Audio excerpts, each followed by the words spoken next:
আপনি কি জানেন জীবনে যত বড় সমস্যায় আসুক না কেন, একজন মুমিনের জন্য আল্লাহ কখনোই আশার দরজা বন্ধ করে দেন না। হয়তো আপনি আজ কোনো দুশ্চিন্তায় আছেন, হয়তো আপনার চোখে পানি, মনে কষ্ট, অথবা এমন কোনো সমস্যা আছে যার সমাধান আপনি খুঁজে পাচ্ছেন না। কিন্তু আজকের এই কথাগুলো আপনার জন্যই হতে পারে। ভিডিওটি শেষ পর্যন্ত শুনুন, ইনশাল্লাহ আপনার মনটা একটু হলেও শান্ত হবে। আসসালামু আলাইকুম রহমতুল্লাহি ওয়া বারাকাতুহু। জীবনে দুশ্চিন্তা, কষ্ট, অভাব, ব্যর্থতা এসব আসতেই পারে। কখনো কখনো এমন সময় আসে যখন মনে হয় আমার সমস্যাটা কি কখনো শেষ হবে।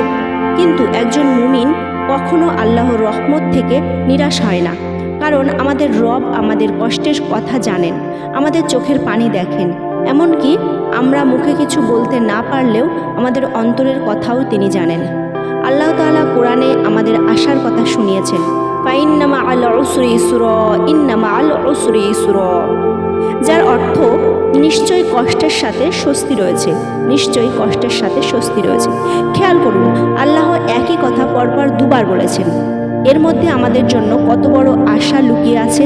তাই আজ আপনার জীবনে যদি কষ্ট থাকে, মনে রাখবেন এই কষ্টই আপনার পুরো জীবন নয়। আজ আপনি যে সমস্যার মধ্যে আছেন, আল্লাহ চাইলে কাল সেই সমস্যার মধ্য থেকেই আপনার জন্য নতুন একটি দরজা খুলে দিতে পারেন। একটু নিজের দিকে তাকান। আমরা অনেক সময় একটি সমস্যাকে নিয়ে এত বেশি চিন্তা করি যে আল্লাহ আমাদের জন্য আগে কত কিছু করেছেন সেটা ভুলেই যাই। একটু ভেবে দেখুন, কত বিপদ থেকে আল্লাহ আপনাকে বাঁচিয়েছেন, কত দুশ্চিন্তার পর আপনাকে স্বস্তি দিয়েছেন, কত কঠিন সময় আপনি পার করে আজ এখানে এসে দাঁড়িয়েছেন। তাহলে আজকের সমস্যাটাও আল্লাহর কাছে অসম্ভব নয়। আপনার কাজ হলো হাল ছেড়ে না দেওয়া, আল্লাহর ওপর ভরসা রাখা এবং নিজের আমলকে সুন্দর করার চেষ্টা করা। প্রতিদিন কোরআন তেলাওয়াত করার অভ্যাস করুন, 5 ওয়াক্ত নামাজ যত্নের সাথে আদায় করার চেষ্টা করুন, সকাল সন্ধ্যা দোয়া ও রিজিক পড়ার অভ্যাস করুন, নিজের ভুলের জন্য আল্লাহর কাছে তওবা করুন। আর যখন মন খুব ভার হয়ে যায়, তখন মানুষের কাছে সব কিছু বলতে না পারলেও আল্লাহর কাছে মন খুলে বলুন। কারণ আপনি যখন সিজদায় যান, তখন আপনার রবের কাছে আপনার কষ্ট লুকানো থাকে না। আপনি কাঁদুন, দোয়া করুন, নিজের ভাষা আল্লাহর কাছে বলুন, হে আল্লাহ, আমি দুর্বল, আপনি আমাকে শক্তি দিন। হে আল্লাহ, আমি পথ খুঁজে পাচ্ছি না, আপনি আমাকে সঠিক পথ দেখান। হে আল্লাহ, আমার কষ্টকে আমার জন্য কল্যাণের কারণ বানিয়ে দিন। মনে রাখবেন, দোয়া শুধু বিপদের সময়ের জন্য নয়, সুখের সময়ও আল্লাহ স্মরণ করতে হবে। আমরা অনেক সময় ভাবি আমি তো বড় কোনো আমল করতে পারছি না, কিন্তু ছোট ছোট ভালো কাজও নিয়মিত করা গুরুত্বপূর্ণ। কাউকে ভালো কথা বলা, কারো কষ্ট না দেওয়া, বাবা মায়ের সাথে ভালো ব্যবহার করা, কাউকে সাহায্য করা, কোরআনের কয়েকটি আয়াত পড়া, আল্লাহকে স্মরণ করা, এসব ভালো কাজকে অবহেলা করবেন না।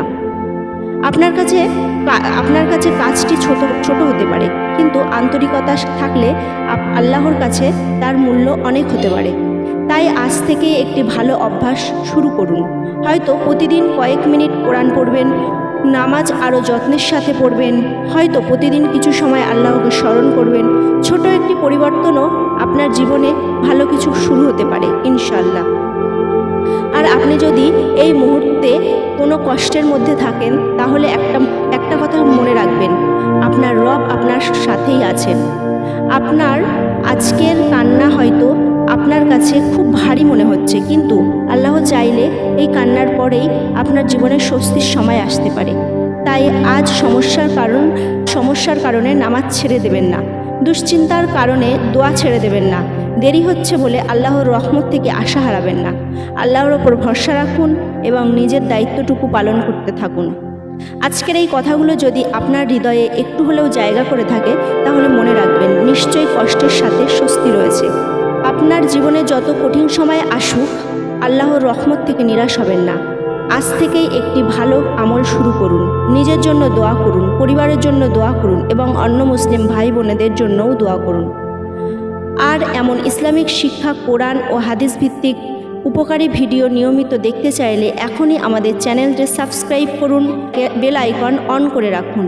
ভিডিওটি ভালো লাগলে লাইক দিন এবং আপনার পরিচিত এমন একজন মানুষের কাছে শেয়ার করুন যে হয়তো এই মুহূর্তে কোনো কষ্টের মধ্যে দিয়ে যাচ্ছে। হয়তো আপনার একটি শেয়ার তার মনে একটু আশা জাগিয়ে দেবে। আল্লাহ আমাদের সবাইকে সঠিক পথে চলার তৌফিক দিন, আমাদের কষ্টগুলো সহজ করে দিন এবং আমাদের জীবনে শান্তি ও কল্যাণ দান করুন। আল্লাহ হাফেজ। আসসালামু আলাইকুম রহমতুল্লাহি ওয়া বারাকাতুহু।